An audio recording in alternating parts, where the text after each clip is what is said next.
आपने देखा होगा 84 के दंगों के लिए कांग्रेस ने अभी तक माफ़ी नहीं मांगी है, लेकिन अच्छा काम करते हुए भी हमारे प्रधानमंत्री उससे नहीं चूकते। साथ साथ आपने पंजाब के लिए देश के प्रधानमंत्री नरेंद्र मोदी जी ने अनेकों कदम पीछे भी उठाए हैं।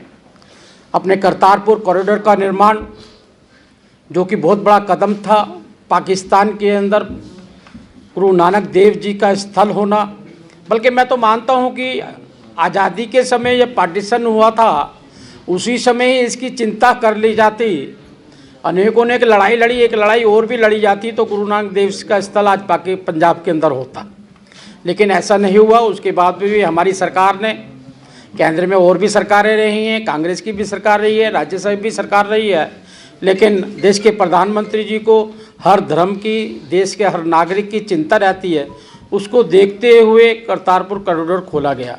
और सबसे बड़ा दुख इस बात का होता है कि एक बहुत बड़ा कलंक देश के ऊपर कांग्रेस के शासन में लगा, जो 84 के दंगे हुए। 84 के दंगे के जो आतंकी थे, जिन्होंने किया था, कांग्रेस लगातार उनको सम्मान देकर पदोन्नति करती रही, लेकिन उनके आरोपियों को कभी भी उन्होंने सज़ा देने का कार्य नहीं किया। और ये श्रेय भी अगर जाता है देश के प्रधानमंत्री नरेंद्र मोदी जी को जाता है। उन्होंने उनको सज़ा ही नहीं दिलवाई। आज वो जेल में ही नहीं है, बल्कि कुछ फाइलें जो उन्होंने बंद की थी उनको खोलने का काम भी हमारी सरकार ने किया है। बंधु, ये बड़े दुख की बात है कि सभी सरकारें रही और सरकारों के दौरान अनेक और नारे लोगों को दिए गए कि हम नशाबंदी कराएंगे, हम भ्रष्टाचार मुक्त करेंगे और हम रेत माफिया, अनेक चीज़ें जो थी उनको नाटक तो किया गया, ड्रामा किया गया, लेकिन देश के युवाओं को जिस प्रकार से नशे के अंदर धकेला गया। और आज हमने जो 50 किलोमीटर तक बीएसएफ की रेंज बढ़ाई, हमारा कारण उसका यही था कि आज टेक्नोलॉजी बढ़ गई है और वो आकर अपना स्मैक या जो ड्रग्स होते हैं उसको डाल जाते हैं, लेकिन पकड़ में नहीं आते थे। उनको रोकने का भी काम हमने किया। देखिएगा, ये चुनावी वर्ष नहीं है, चुनावी महीना है और विरोधी दल अपनी जगह कहीं ना कहीं थोड़ी बहुत तो ढूंढेगा। अगर नहीं करेगा तो वह कहाँ टिकेगा, वो उनका काम है विरोध करना। आज इस देश का दुर्भाग्य है कि जो भी चीज़ हम लाए वो सीए हम लेके आए। इसका पक्ष आज़ादी के बाद लगातार इंदिरा गांधी से लेकर जवाहरलाल नेहरू और बल्कि महात्मा गांधी तक ने शुरू से कहा अब तक सीए आना चाहिए। हम लेकर आए तो विरोध किया गया। हम वन राशन कार्ड क्यों लेकर आए?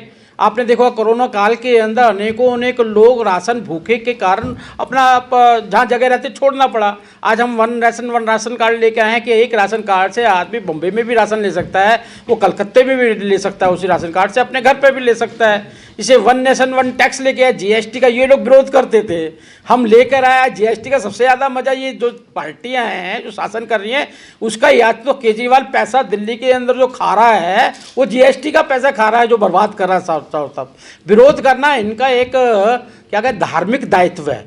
अगर नहीं करेंगे तो कहाँ टिकेंगे ये लोग, तो वही कारण है। दुष्यंत जी, आज नवजोत सिद्धू ने कहा है कि मोदी जी ने तो सिलेंडर महंगा कर दिया, मैं 8 सिलेंडर फ्री दूंगा पंजाब में, 2000 रुपए पर महिला को, 2000 रुपए हर महिला को। देखिएगा, केजरीवाल ने 1000 दिया है, दिल्ली की जनता पूछ रही है हम माता बहनों ने क्या बुरा किया है, केजरीवाल हमें तो दे दो। और जिन्होंने 2000 दिया है वो तो अगर सिद्धू के बारे में पूछ रहे हैं तो चन्नी जी से पूछ लो, और चन्नी जी के बारे में पूछ रहे हैं तो सिद्धू जी से पूछ लो, वो आपस में ही बता देंगे किसने क्या क्या किया। भ्रष्ट है और भाजपा इनको ईडी का डर दिखा करके अपनी तरफ लेके जा रही है, तो इसमें क्या है? कौन भ्रष्ट है? उनके मंत्री जो सिद्धू जी के। हाँ जी, हाँ, तो उनको संभाले ना, भ्रष्ट मंत्री क्यों रखा हुआ है? ईडी के जरिए टाइट करके लेके जा रही है। नहीं, जो भ्रष्ट है तो उनको टाइट करने में क्या प्रॉब्लम है भाई?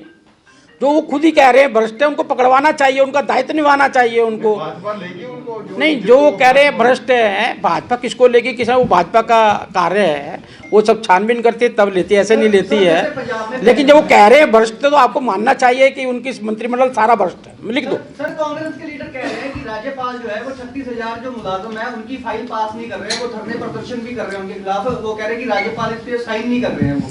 इसके ऊपर हमारी स्टेटमेंट आ चुकी है, प्रेस भी आ चुकी है, सब उन्होंने बताया है किस प्रकार से फाइलें गई हैं, कहाँ तक फाइल पहुंची है, कहाँ तक चली है। उसमें राज्यपाल की कोई भी ऐसा रोल नहीं है जिसमें उन्होंने रोकने की कोशिश की हो। कांग्रेस ही कुछ उस पर राजनीति करने का षड्यंत्र कर रही है।